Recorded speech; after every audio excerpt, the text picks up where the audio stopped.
নমস্কার বন্ধুরা, আমি শর্মিলা। লাহাস কিচেনে জানাই আপনাদের সকলকেই স্বাগত।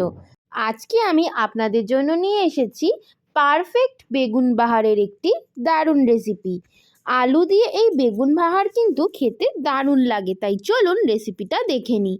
প্রথমে আমি কড়াইতে সর্ষের তেল গরম করে লম্বা লম্বি করে কেটে রাখা আলু নুন হলুদ দিয়ে ভেজে তুলে রাখলাম।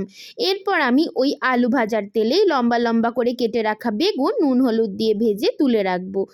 আলু এবং বেগুনটাকে আমি হালকাভাবে ফ্রাই করে নিয়েছি। দেখুন আলু এবং বেগুন আবার পারফেক্টভাবে ভাজা হয়ে গেছে।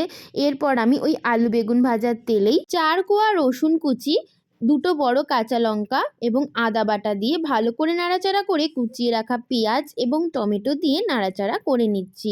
ভালো করে সব মশলাগুলো নাড়াচাড়া করে নেওয়ার পর শুধু 2টো ইনগ্রিডিয়েন্টস দেব, হলুদ গুঁড়ো এবং লঙ্কার গুঁড়ো। ব্যাস এই দুটো দেওয়ার পর খুব ভালো করে কষিয়ে নিতে হবে আমাদের এই রেসিপিটা। আপনারা চাইলে কিন্তু এখানে জিরের গুঁড়ো ব্যবহার করতে পারেন, আমি এখানে জিরের গুঁড়ো দিইনি। এরপর আমি গরম জল দিয়ে আলুর সাথে ভালো করে নাড়াচাড়া করে ভেজে রাখা বেগুনগুলো দিয়ে দিচ্ছি। বেগুন আলু সব ভালো করে ফুটে গেলে উপর থেকে ধনেপাতা কুচি দিয়ে গরম গরম সার্ভ করব আজকের আমাদের রেসিপি আলু বেগুনের বাহার। হ্যাঁ, আর নামানোর আগে সামান্য চিনি দিতে কিন্তু একদম ভুলবেন না। বাড়িতে কোনো সবজি যদি না থেকে থাকে, এই রকমভাবে আপনারা বাড়িতে সহজেই ট্রাই করে নিতে পারেন আজকের আমাদের এই রেসিপিটা।